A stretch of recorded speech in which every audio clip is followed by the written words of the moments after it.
Hello मित्रों, मंथन classes के ऑनलाइन प्लेटफॉर्म पर आप सभी मित्रों का स्वागत है। मित्रों, आप सभी मित्र इस वर्ष अपने लक्ष्य को प्राप्त करें, यही ईश्वर से कामनाएं हैं। आइए मित्रों, समय खराब न करते हुए अध्यापक बनने की तैयारी में अपने प्रोसेस को आगे बढ़ाते हैं। और जीन प्याजे के आज मैं 6 वीडियो पे डिस्कस करने जा रहा हूँ। तो एक बार मेरे वो सभी दोस्त जो आज पहली बार इस वीडियो पे जुड़े हैं, कृपया एक बार पुराने वीडियो को प्लेलिस्ट में जाके पुराने वीडियोस को जरूर देख लीजिएगा, क्योंकि पूरा बेस वहाँ से चला है। और जीन प्याजे आपने एक बार अच्छे से समझ लिया तो ये समझ लीजिएगा कि आपके कई सारे साइकोलॉजी के कॉन्सेप्ट क्लियर यहीं हो जाएंगे, क्योंकि जब तक जीन प्याजे प्रॉपर नहीं समझेंगे तब तक वाइगोत्स्की और कोहलर और कोहलबर्ग ये सब कॉन्सेप्ट आपके सब मिक्स होते रहेंगे। इससे हर टॉपिक को अच्छे से समझ के चलना है। तो चलिए हम बढ़ते हैं अगले अपने नेक्स्ट टॉपिक पर। जितने भी ऐसे विद्यार्थी हो, चाहे वो किसी भी स्टेट के हों, अध्यापक वर्ग की तैयारी कर रहे हैं, उनके लिए वीडियो हेल्पफुल होने वाली है। चलिए मित्रों, बढ़ते हैं आज के अपने टॉपिक पर। तो देखिए मित्रों, आज मैं आपके लाया हूँ जीन प्याजे के सिद्धांत में ही तीसरे पॉइंट की बात कर रहा हूँ, क्योंकि आपको याद है मैंने पहले वीडियो में बताया था कि जीन प्याजे महोदय ने 4 स्तरीय विकास की अवस्थाओं की चर्चा की है। इसमें सबसे पहली अवस्था थी संवेदी पेशी अवस्था, सेंसर मोटर स्टेट्स। दूसरी अवस्था थी आपकी प्री ऑपरेशनल, उस पर भी चर्चा कर ली। और तीसरी अवस्था जो है वो है हमारा स्टेज ऑफ कॉन्क्रीट ऑपरेशन, या सीधे सीधे ठोस संक्रिया की अवस्था। अब मित्रों, थोड़ा सा पेपर में कई बार बहुत कंफ्यूजन होता है, इसलिए इस बात को ध्यान रखिएगा। चाहे हिंदी में आपको कोई भी नाम मिले, लेकिन इंग्लिश में आपको मिलेगा कॉन्क्रीट ऑपरेशन। और हिंदी में खास तौर से ठोस की जगह आपको एक वर्ड और मिल सकता है, मूर्त संक्रिया। तो ध्यान रखिएगा, अगर मूर्त संक्रिया मिले तो समझ जाइएगा मूर्त संक्रिया भी है जीन प्याजे की कौन सी अवस्था है, तो तीसरी अवस्था है। अब इसका टाइम पीरियड कितना है? 7 साल से लेकर 12 साल। ये होता क्या है, इस चीज को समझते हैं। देखिए, सबसे पहला कि ठोस वस्तुएं के आधार पर आसानी से मानसिक संक्रिया करते किसी समस्या का समाधान कर लेता है बालक। समझिएगा, अभी समझा दूंगा मैं। दूसरा पॉइंट लिखा मैंने कि ठोस वस्तुओं के आधार पर शाब्दिक कथन तैयार कर समस्या उपस्थित की जाए तो वे ऐसी समस्याओं की मानसिक संक्रिया कर कोई निष्कर्ष पर पहुंचने में असमर्थ होते हैं। तो साथियों, इसका मतलब क्या है वो समझिए। जैसे मैंने कहा कि मान लीजिए मैंने एक बच्चे को इस प्रकार से एक मैंने क्यूब बना के दिए, कई सारे फर्स्ट सेकंड क्यूब दिया मैंने, ये थर्ड क्यूब दे दिया मैंने बालक को, ये दिया, और फोर्थ क्यूब मान लेते हैं कि हमने उसे ये दिया। और यहाँ पर इसका हम नाम रख देते हैं। इसका दे दिया हमने ए, इसका दे दिया हमने बी, इसका दे दिया हमने सी, और इसका दे दिया हमने डी। और ये वस्तु हमने कैसे एक ठोस रूप में उसके सामने दी, और हमने उससे कहा कि बेटा ये जो वस्तु है इसे तुम क्रम में जमा, सबसे पहले सबसे छोटी, फिर उससे बड़ी, फिर उससे बड़ी। तो बताओ सबसे पहली वस्तु कौन सी आएगी? तो बच्चा बड़ा समझदारी के साथ काम करेगा और फटाफट यहाँ पर वो आसानी से हमें आंसर बताएगा। वो कहेगा ये सबसे छोटी पहले, तो सबसे छोटी कौन सी है? बी है।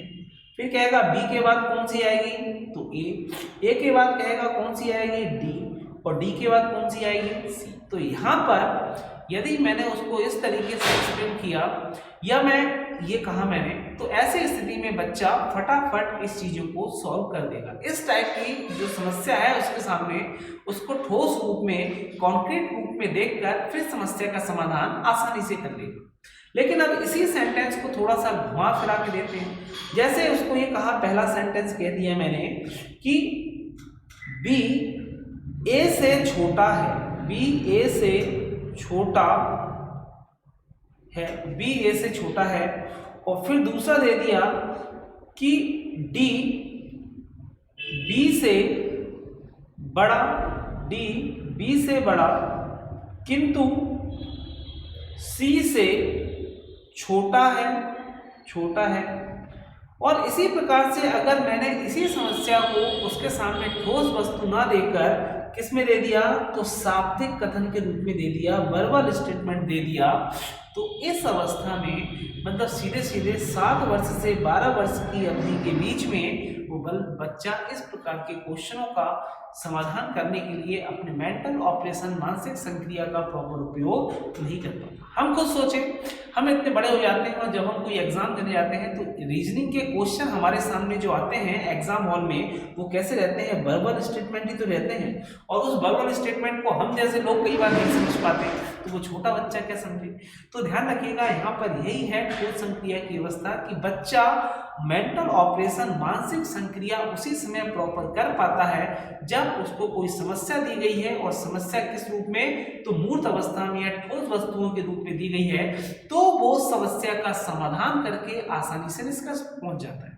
लेकिन जब उसी समस्या के समाधान को जब इस तरीके से हम शब्दों के माध्यम से देते हैं, स्टेटमेंट के रूप में देते हैं, तो बच्चा इस प्रकार के प्रश्नों में मेंटल ऑपरेशन नहीं कर पाता और वो समस्या का समाधान उससे नहीं हो पाता है। तो ध्यान रखिएगा यहाँ पर ठोस संक्रिया की अवस्था। चलिए अब देखिए इस अवस्था की विशेषता क्या है, इस पर चर्चा करते हैं।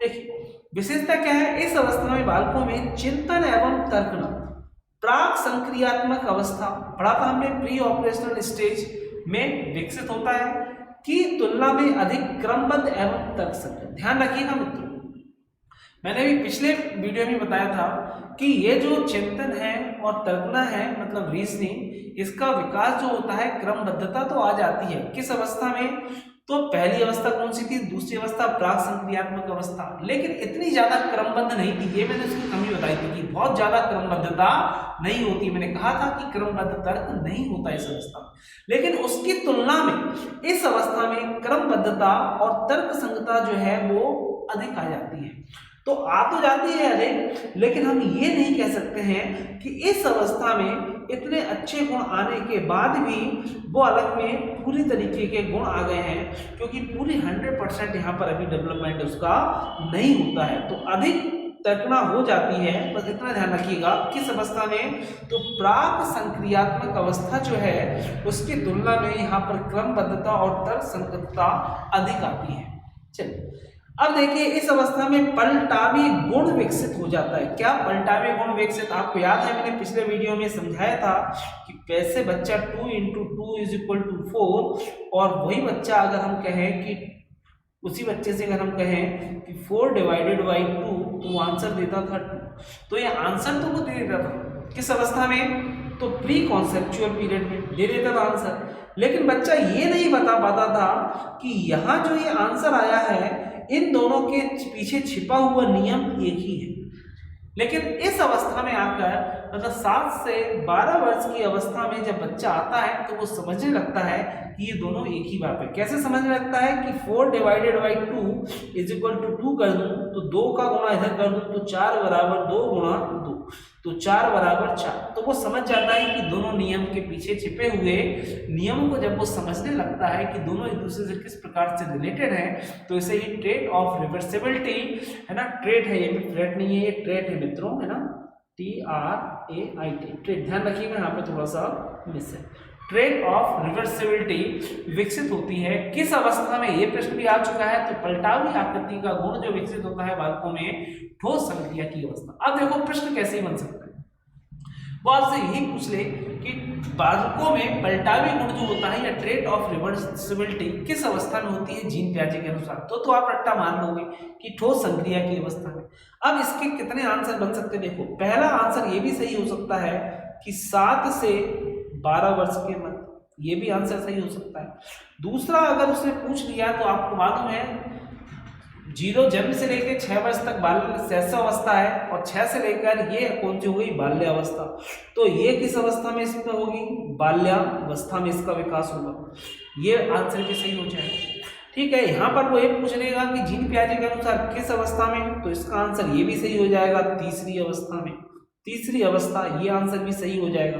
और यही पूछ ले कि वो उस अवस्था का नाम पूछ ले तो ठोस संक्रिया, मतलब चीज एक ही है लेकिन एग्जामिनर के प्रश्न पूछने के तरीके कई प्रकार के हैं। तो आप ध्यान रखें ठोस संक्रिया की अवस्था 7 से 12 वर्ष, और इस अवस्था में पलटावी गुण विकसित हो जाता है। दूसरा संरक्षण का, अब ये समझिएगा मित्रों, स्क्रीनशॉट लेना हो तो ले लीजिएगा, मैं थोड़ा सा इरेज कर रहा हूँ इसको, है ना, जल्दी से।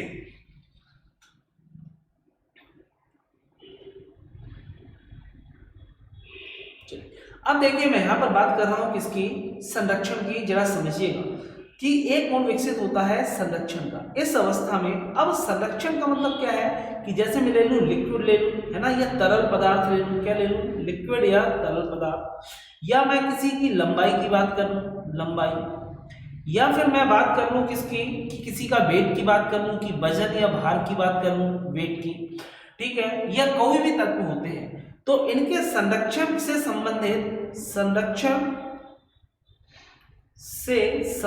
समस्याओं का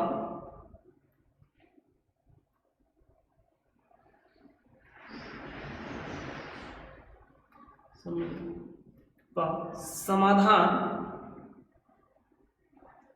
कर लेते हैं। इसका मतलब समझिए, मैं फिर बताऊंगा। कई बार ऐसा होता है कि एक छोटा बालक है और उसके सामने आपने 2 गिलास लिए और दोनों गिलास में आपने जूस भर दिया, दोनों लेवल जूस का बराबर है। उसके बाद एक जूस को उठा के आपने लंबे गिलास में डाल दिया जो पतला था और लंबा था, और दूसरे जूस को एक छोटे से गिलास में लेकिन नीचे से ज़्यादा चौड़ा था उसमें डाल दिया, और दोनों बच्चों को दिखा के और आपने कहा कि बताओ, दिखाने के बाद कि डाल रहे हैं और फिर कहा बताओ किसमें ज़्यादा जूस है, तो जो सबसे लंबा गिलास होगा बच्चा कहता है उसी में। क्यों? क्योंकि याद करो मैंने आपको संरक्षण में समझाया था कि वस्तुओं के रंग रूप आकार में परिवर्तन होने के बाद भी जब वो वस्तुओं को पहचानने लगता है तो वही क्या कहलाता है, संरक्षण। तो किसी वस्तु के वजन में कितनी बढ़ोतरी हुई है, लंबाई बढ़ी है कि नहीं। आप ध्यान रखो 7 से 12 वर्ष का बच्चा ही जो होता है बार बार अपने आप को नापता है कि अब मैं कितना लंबा हो गया, अब मैं कितना लंबा हो गया। 6-7 साल का 5-6 साल का बच्चा कभी अपनी हाइट को नहीं नापता, लेकिन जैसे ही बच्चा 8-9 साल का होता है तो वो हर किसी से पूछता है कि अब मैं थोड़ा लंबा हुआ कि नहीं, कल से लंबाई बढ़ी कि नहीं, पहले से मम्मी मैं लंबा हूं कि नहीं। तो ये जो लंबाई का कॉन्सेप्ट है, ये जो भार का कॉन्सेप्ट है, ये सब जो गुण है वो डेवलप कहलाता है संरक्षण। तो ये गुण भी किस अवस्था में विकसित होता है, तो ठोस संक्रिया की अवस्था या 7 से 12 वर्ष या जीन प्याजे की तीसरी अवस्था, कुछ भी समझ ले आप, या फिर इसे आप बाल्य अवस्था कहें। चलिए मित्रों, इसके बाद फिर देखिए यहाँ पर, फिर इसको स्क्रीनशॉट लीजिएगा, फिर थोड़ा सा आगे बात करते हैं। अब अगला पॉइंट है कि संबंध का वर्गीकरण। अब मुद्दे की बात यह है कि संबंध का वर्गीकरण, इससे मतलब क्या है, तो संबंध किससे होगा, मतलब आप ये समझो कि जैसे अगर बच्चे को हम ये कह दें कि कोई वस्तु है, जैसे कि मैंने कहा कि कोई वस्तु है, बहुत सारी वस्तु दी गई है, वस्तुओं को मान लेते हैं लंबाई के आधार पर असेंडिंग या डिसेंडिंग ऑर्डर या घटते या बढ़ते क्रम में जब वो अरेंज कर देता है, घटते क्रम में या बढ़ते क्रम में, तो ये समझो कि वो वस्तुओं को अरेंज करने लगा है, घटते क्रम में या बढ़ते क्रम में, मतलब सजा रहा है, उसको जमा रहा है। इस उम्र के बच्चों को अगर स्कूल में आपने कह दिया कि बेटा प्रे जो लग रही है, इसमें सबसे छोटा बच्चा पहले, उससे बड़ा उससे पहले, बाद उसके बड़ा उससे पीछे, तो बच्चा आराम से सीक्वेंस ऐसा जमा देता है। तो वही क्या हुआ कि लंबाई के आधार पर, ऐसे ही वजन के आधार पर भी काम कर लेता है। तो यहाँ पर कहने का मतलब ये है कि ये जो जमाता है ना बढ़ते हुए घटते क्रम में, इसी को क्या बोलते हैं, संबंध। क्योंकि एक वस्तु का दूसरी वस्तु से कैसा संबंध है, तो दूसरी वस्तु पहली वस्तु से लंबाई में ज्यादा है, तीसरी वस्तु जो उसने जमाई है वो दूसरी से ज्यादा लंबी है। तो ये जो क्रम जमाने लगता है यही क्या कहलाता है, संबंध कहलाता है। इसलिए इस संबंध को ध्यान रखिएगा मित्रों। एक नए नाम से प्रश्न और आता है, 1-2 पेपरों में देखा हुआ है मैंने, क्या पूछता है, पंक्तिबद्धता की पंक्तिबद्धता। आप समझिएगा कि पंक्तिबद्धता मतलब सीधे सीरियल जो होता है ना, क्रम जमाना, कि पंक्तिबद्धता का गुण जो है बालकों में किस अवस्था में विकसित होता है। तो ध्यान रखिएगा पंक्तिबद्धता का गुण जो है या संबंध का जो गुण है वो बालकों में कब विकसित होता है, तो ठोस संक्रिया की अवस्था में। अब रही बात इसके बाद, फिर थोड़ा सा यहाँ पे आगे करते हैं कि अब ये 2 पॉइंट समझ में आ गया होगा मित्रों कि संरक्षण क्या है, संबद्धता क्या है। और अब मैं फिर बढ़ रहा हूँ नेक्स्ट पॉइंट पे, वर्गीकरण पे। तो आप स्क्रीनशॉट ले लीजिएगा, मैं फिर इरेज कर रहा हूँ थोड़ा सा लिखने के लिए। चलिए गाइस, तो फटाफट ले लीजिए स्क्रीनशॉट। चलिए मित्रों, अब बात कर रहे हैं वर्गीकरण कि वर्गीकरण का गुण भी यहाँ पर विकसित होता है। इसका मतलब क्या है समझो। वर्गीकरण का गुण यह है कि वस्तुओं को, जैसे कोई भी वस्तु है, बहुत सारी वस्तु दी, तो वस्तुओं को किसके आधार पर, तो वस्तुओं को उनके गुणों के आधार पर, गुणों के आधार पर किसमें, या तो वो वर्ग में बांट दे या किसमें बांट दे, सब या उपवर्ग में बांट दे। कैसे? जैसे बच्चे से आपने कहा कि आप सब्जी लेके आए घर पे, और बच्चे से कहा और फल भी लाया और सब मिक्स हो।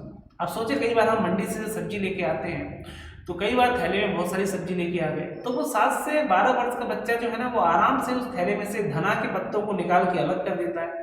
अब गाजर लेके आए हैं तो गाजर को निकाल के अलग कर देगा, मटर लाए हैं तो मटर को अलग कर देगा, फल लाए हैं तो उस हर फल को अलग कर देगा।